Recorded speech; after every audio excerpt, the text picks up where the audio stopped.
First of all, I want to give a shout out to the NBA Live community. Not only because they're a great bunch of folks, but the things they had to endure for this entire generation and beyond. Second, I want to give a shout out to basketball gamers who, not just 2K gamers, but players who want to play a basketball game and they want more than one basketball game. You guys have suffered as well. Now, let's get into this video. Live 21 is not coming out. Live 21 is not on the fiscal year report that just came out recently. And we talked about this on my podcast about where does NBA Live go, what happens, or whatever the case may be.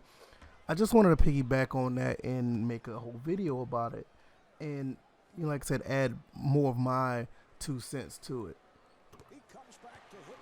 NBA Live is in a situation where it may never ever recover.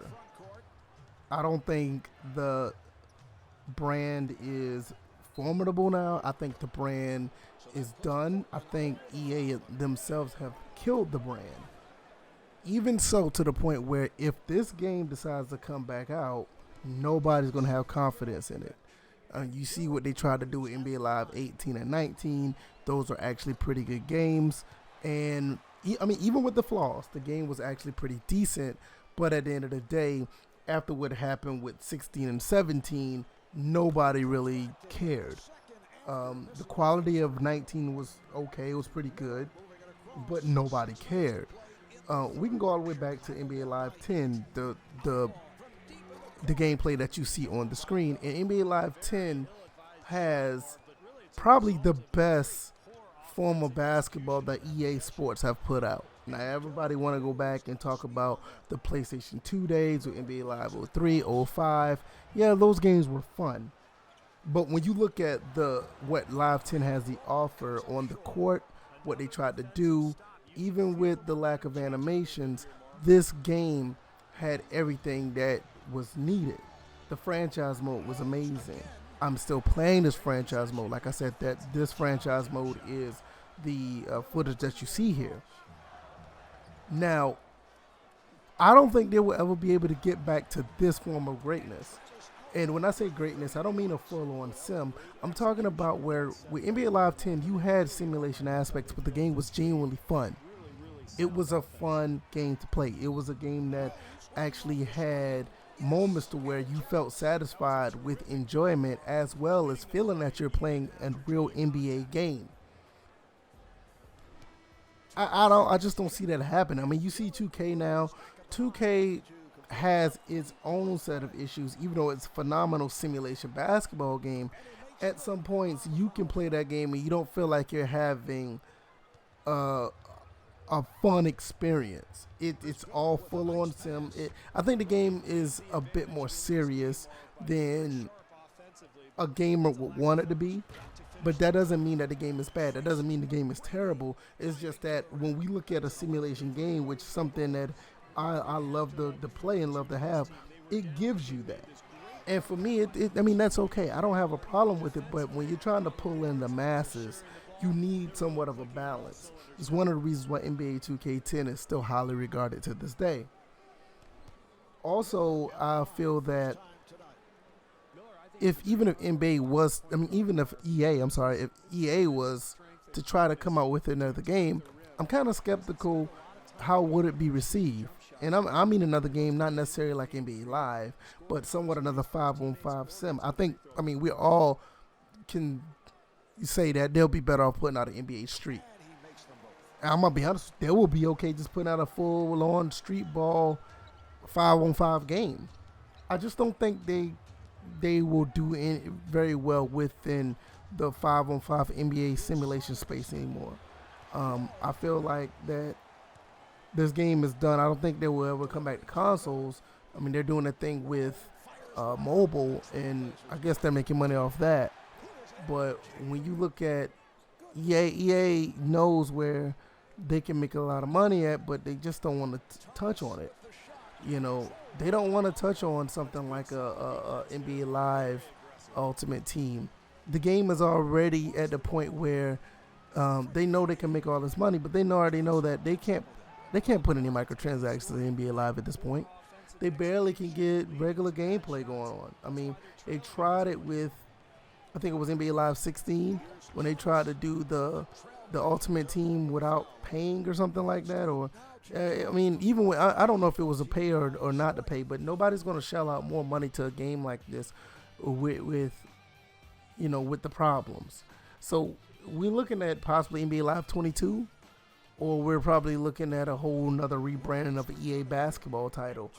But like I said, I think that ship has sailed. I don't think that they will be able to be, formidable or respected.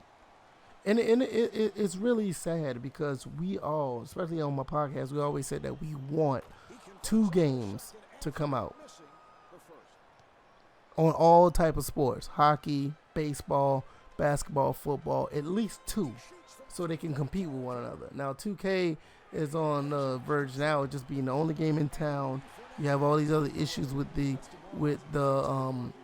community managers of the game, and I mean that's a whole other different story. I don't even want to get into that, how they were going at people on Twitter. And now, I mean, I'm not saying that it's wrong. In some cases, rightfully so, but you see where that's going. And at this point where people are just going to be playing 2K just because it's the only basketball game in town, not because of the fact they feel that they are, entrenched or at one with the product, as far as I'm playing this product and I still can reach out to this company and get some sort of feedback.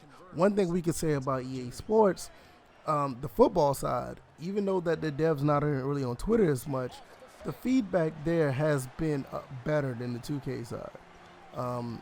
They have tried to reach out to more players, not necessarily simulation players, but they've been out there putting stuff out for Ultimate Team and the Superstar stuff. I mean, it's been pretty active on that end. And I give them kudos to that because some people feel like there's some type of connection with the purchase that they have. And that's okay.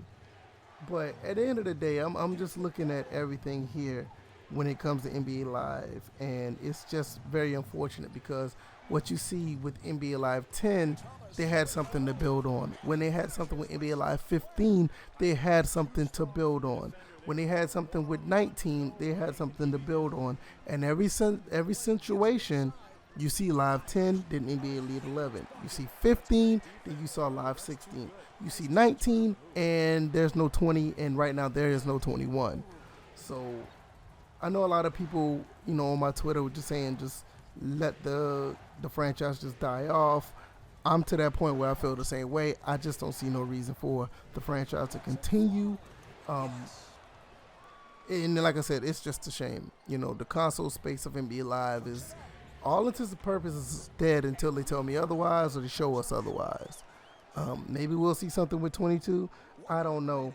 I think at the end of the day, it's also a really bad look for you to put out another game a year after the console is released. I mean, the buzz is pretty much gone. You really want to put it out when the game is, when the console generation is starting out. But maybe they don't want to do that either because we saw what happened with NBA Live 14. When that came out, when the console generation of the Xbox One and PS4, that wasn't received well. So I think at the end of the day, we just can blame the suits. We can blame the devs. We can blame everybody on that end because everybody had a role. Maybe some fault are bigger than others, but everybody had a role in the downfall of NBA Live ever since NBA Live 10 or Elite 11. Ever since that whole debacle, it's just been a downfall. Even with some highs, there was a lot of lows on top of that. So I hope you guys really enjoyed this video. Thank you guys for watching. If you got to this point, I don't really much ask for likes and subscribes, but if you guys are willing to, I really, really appreciate it. We already know what we do with the podcast every Tuesday and Thursday. We do the podcast, talk about sports and sports gaming, First and Frame Rates, every Tuesday and Thursday at 7:30 p.m. Sometimes we start a little bit later, but hey, it's always a good time. So I hope you guys enjoyed this video. Thanks again. I hope you guys take care. Peace.